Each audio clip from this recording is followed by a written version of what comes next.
तो किसी को अननेचुरल सेक्सी भाई। अब इसमें क्या बोलना चाहेंगे आप? जनता फॉलो करती है आपको, तो भगवान ना करे कुछ और निकल आए तो उस पर आप क्या कहेंगे? कहते हैं पानी पियो छान के और गुरु बनाओ जान के। क्या पता मैं शराब पीती हूँ, क्या पता मैं घूमती हूँ, शराब पीती हैं? हाँ मैं पीती हूँ। बहुत अच्छा। तो मेरे कपड़ों से आप मेरे कैरेक्टर को जज नहीं कर सकते।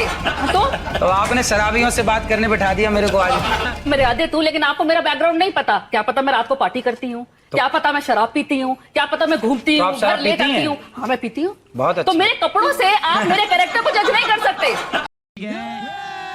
तो आपने शराबियों से बात करने बिठा दिया मेरे को आज। नहीं बात असल में ये है। शराब, एक मिनट, आप अपनी भाषा का मर्यादा रखें। आप अपनी भाषा का मर्यादा रखें। शराब पीने वाला शराबी नहीं होता। पहले आपको एक बात ये भी मैं मानवी जी बताता हूँ। क्या करते थे शिव जी? क्या करते? एक बात मैं आपको बताता हूँ। नहीं एक सेकंड। देखा आपने लापरवाही का नतीजा है। बहुत सारे लोग जो एडिक्ट थे, मानवी जी आप उसकी तारीफ करेंगी शायद, इनको ये नहीं आप इस बात की शायद प्रशंसा करेंगी कि अनिरुद्धाचार्य जी के आह्वान पर बहुत सारे लोग जो एडिक्ट थे, शराब के चक्कर में उन्होंने घर बार बेच दिया था, बच्चे उनके सड़कों पर आ गए थे, उनके आह्वान पर उन लोगों ने शराब छोड़कर, नशा छोड़कर, तंबाकू छोड़कर और अब अध्यात्म की राह पकड़ी है। क्या ये बात स्वागत योग्य है मानवी जी? कहीं ना क्या ये बात स्वागत योग्य है? आप लोग क्या कहते हैं? अगर स्वागत योग्य है तो इस पर ताली बजनी चाहिए।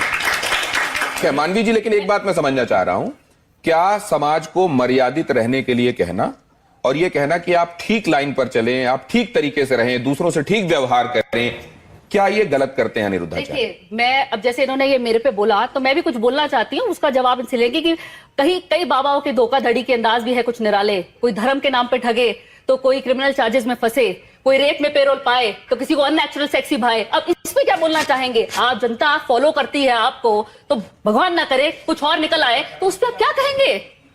जवाब लेते हैं। क्या आडंबर करने वाले लोग भी हैं साधु के वेश में? उनसे सावधान रहना चाहिए। इसलिए कहते हैं पानी पियो छान के और गुरु बनाओ जान के। आप एक सेकंड, ये जो ऑडियंस यहाँ बैठी हुई वो भी कुछ कहना चाह रही है। जल्दी से बात कहिए, जल्दी से। गुरुजी राधे राधे। मैं 2016 में, मेरा परिवार, मेरी एक बेटी है, एक लड़का है, तो पूरा परिवार बीमार रहता था। डॉक्टर को इतना पैसा दे दिया, इतना दे दिया, तो मेरा अच्छा मकान है, सब कुछ है।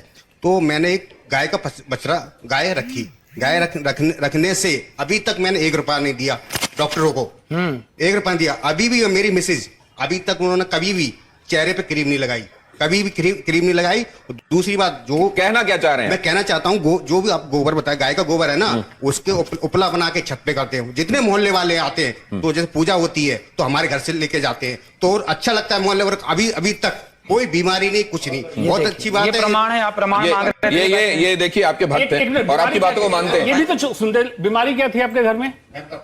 क्या बीमारी थी? मिसेज को मैं अंदर खुले बताता हूँ मैं आपको, खुला पेट की बीमारी थी। कभी डॉक्टर के पास, कभी एम्स में दिखाया, मैं कागज दिखा दूंगा सर। मैंने इतना पैसा लगा दिया, मेरा एक प्लॉट चला गया।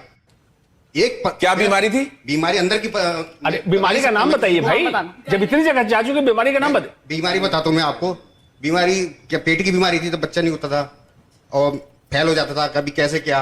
उसके बाद जब गाय रखी तो भगवान कृपा से बहुत कुछ अच्छा हुआ, बहुत अच्छा लगा। और सबको, पूरा मोहल्ला, मैं कहना चाहिए सबको, सबको एक गाय रखना चाहिए घर में। ये मैं एक बात लाइटर नोट पे आपसे जानना चाहता हूं कि जब कोई आपसे भाव विवल होकर ये कह देता है कि गुरुजी मेरे चरणों में आपका कोटि कोटि प्रणाम। हाँ, तो बिल्कुल हमारा तो सबके चरणों में प्रणाम है ही है। राधे राधे गुरुजी। मेरा सवाल आपसे ये है कि आप महापांच पाप के बारे में बात करते हैं, उसमें से एक पाप ये है, जो इंसान मांस खाता है उसके हाथ से पानी नहीं पीना चाहिए, क्योंकि जो उसके हाथ से पानी पिएगा उसी की वाणी बोलेगा। तो अगर हम लोग किसी रेस्टोरेंट या कैफे में जाते हैं, अगर वो वेटर हम लोग को पानी सर्व कर रहा है, हमें क्या पता वो मांस खाता है कि नहीं। इसीलिए तो हमारे बुजुर्ग कह गए बेटा, घर पे ही खाओ, घर के बाहर मत खाओ। सिंपल बात। अच्छा, एक नहीं तो ये जो बातें हैं वो शास्त्र सम्मत हैं, इसलिए मानना चाहिए, या व्यवहारिक भी हैं इसलिए हम उनको लागू कर सकते हैं? आहार शुद्धौ सत्य शुद्धौ लिखा है। तो खेती भी घर पे कर लेनी चाहिए, सब्जी घर पे ही तो होती है खेती बेटा। संभव नहीं आज के परिवेश बेटा, घर पे ही तो होती है ना खेती। देखो, लाखों लोगों की शराब छूट गई मेरे कहने से। बहुत अच्छी बात। लाखों लोगों के घर बस गए। कितने पति पत्नियों की झगड़े होते थे, कथा सुनने के बाद वो पति पत्नी बिल्कुल प्यार से रहने लग गए। सास बहू के झगड़े होते थे, कितना डिप्रेशन था, सारा डिप्रेशन खत्म हो गया। और आज आपको बताऊं कि गौरी गोपाल गुरुकुल में 150 बच्चे पढ़ते हैं।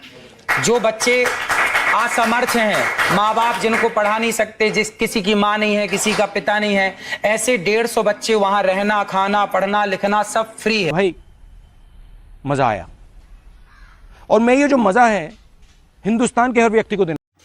वीडियो अगर पसंद आई हो तो वीडियो को लाइक करें, चैनल को सब्सक्राइब करें और शेयर करें। जय श्री राम।